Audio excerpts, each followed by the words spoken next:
Olá, vamos dar continuidade então aqui à terceira parte do nosso arcade. Então aqui vamos fazer alguns pequenos ajustes na forma dele, principalmente aqui que não tinha notado nessa parte lateral, que ele tem uma pequena curvatura ali, bem de levinha, então vamos fazer esse ajuste. Claro que quando a gente mexe em uma parte do modelo, a tendência é que rebata em outras áreas, e aqui também a gente precisa fazer ajuste nessa parte da parte de trás do modelo, né? Então vamos revisar aqui, dar uma ajeitadinha, deixar tudo bonitinho dentro dos conformes esperados. Também nesse vídeo a gente vai fazer a parte dos botões e outros itens que precisam ser feitos aqui no nosso modelo.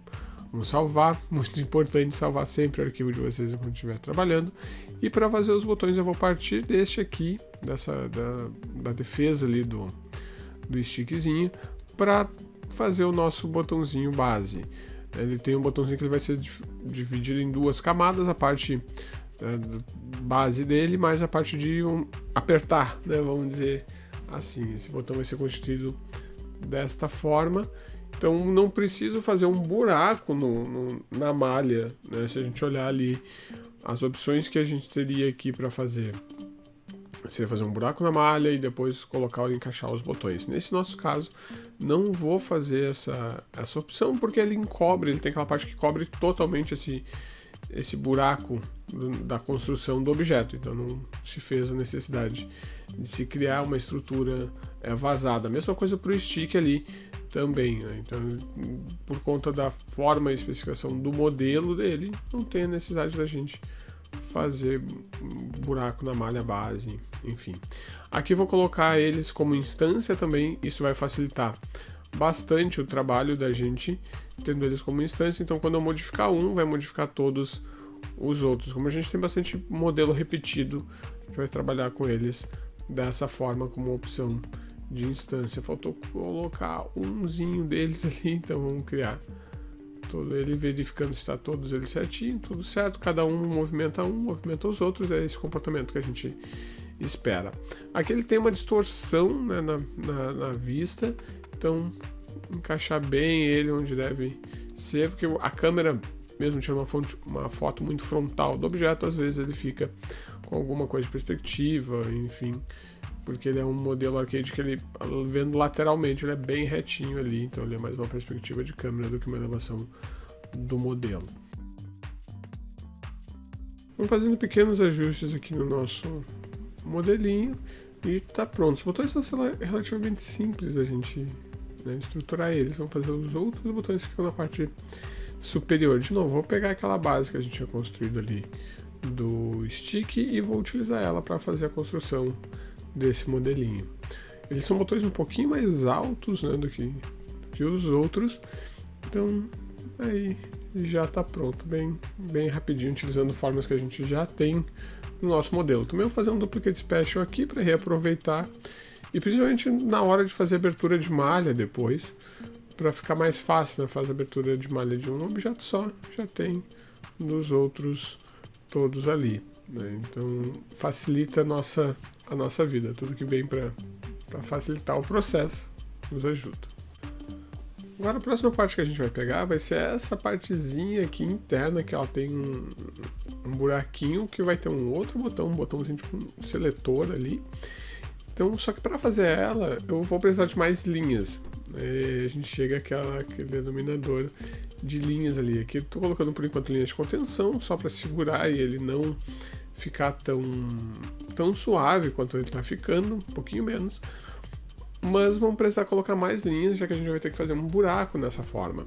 E para isso também, mesmo que ele faça parte da forma como um todo, da base, aqui na modelagem no 3D eu vou remover ele do objeto para poder colocar mais linhas somente nessa região. Então eu removo ele, eu torno ele uma peça isolada. Como ele está encaixando perfeito ali com a externa, se eu subdividir ele usando o Smooth, coloquei mais segmentos, mas não deixo de deixar o encaixe manter o encaixe perfeito, né? Então aqui estou criando esse novo seletor, esse buraquinho para colocar aquele seletor ali. Então aqui, sim, agora sim eu tenho quantidade de linhas o suficiente para fazer ele e também colocar um bevelzinho para ficar fixo quando a gente apertar no 3. Certo? Então com esse bevelzinho ele vai segurar bem melhor aquela região. Só que a gente vai ter que fazer ajustes aqui, colocar um bevel a mais nessas outras regiões também e fazer um ajuste de escoar essas linhas de uma forma correta. Ele tá uma bagunça aqui que o Maya gerou por conta do bevel que a gente colocou.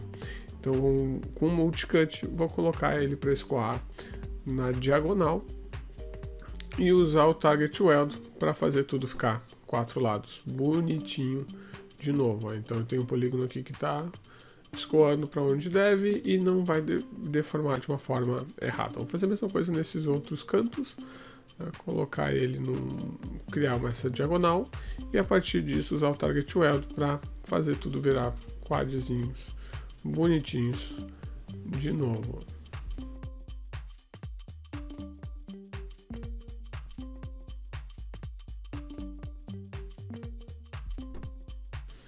Finalizada então essa região, podemos voltar para o objeto, dá para ver que ele encaixa perfeito um no outro, não tem nada que fique vazando, qualquer coisa do tipo, ele só ficou uma caixa aberta ali.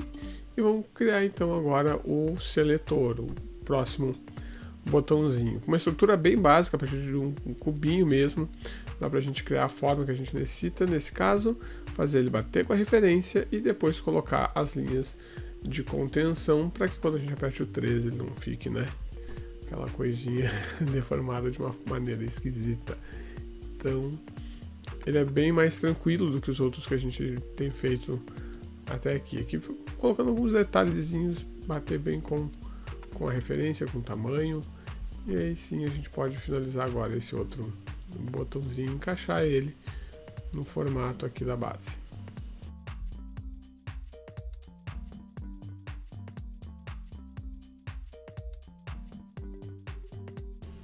Para detalhar esse cara, a primeira coisa que eu vou fazer vai ser deletar a parte inferior, ela não vai aparecer, então não tem por que ela existir, e selecionar todas as linhas onde eu quero colocar um bevel para criar a contenção necessária. Uma vez feito isso, está ali prontinho. Como o bevel sempre cria adicionais, então aqui a gente vai ter que fazer aquele ajuste, colocar aquela diagonal e fazer ela se encontrar lá no outro canto. Manteve tudo 4 lados, ó, tudo bonitinho, e é isso que a gente espera do comportamento. Só revisando, ver se não ficou nada no modelo ali, ele está aparecendo que tem um probleminha, principalmente quando a gente aperta o 3, dá pra gente verificar que o modelo tem alguma coisinha que não tá bem colado. Agora ele tá, e aí, fechou, tá pronto esse outro botãozinho também. Solucionado então ali o botão, vou dar uma olhadinha aqui embaixo, tinha uma coisa perdida ali, uma linha que não está bem encaixada, ela ficou um pouquinho afastada para a parte inferior, vou remover ela e colocar de novo. Então agora sim, o modelinho está bonitinho. Vamos ver esse botãozinho também, revisar ele, ver se está tudo ok, tamanho, a forma como ele deve se encaixar na plataforma. Então é sempre bom a gente dar uma olhadinha e ver como é que vai estar funcionando tudo dentro dos conformes e de como a gente gosta. É sempre importante ir voltar na referência, principalmente para esses detalhes, que é o que vai fazer o modelo ficar com acabamento diferenciado. E o que nos resta aqui então é fechar esse buraco. Fechando esse buraquinho aqui, vamos encaixar ele bonitinho, botar um bevel, não, um extrude, para que ele fique redondinho aqui, e usar um multicut para não deixar esse polígono com diversos lados, deixar ele quad, todos eles com um acabamento bonitinho. A gente não sabe o quanto esse aqui é um modelo que seria usado para animação, então quanto de zoom, quanto de aplicação que vai ser colocado nele, então é sempre bom revisar e deixar ele pronto para qualquer situação. Tá aqui, tá pronto então até o momento. Vamos encerrar esse vídeo aqui, até o próximo.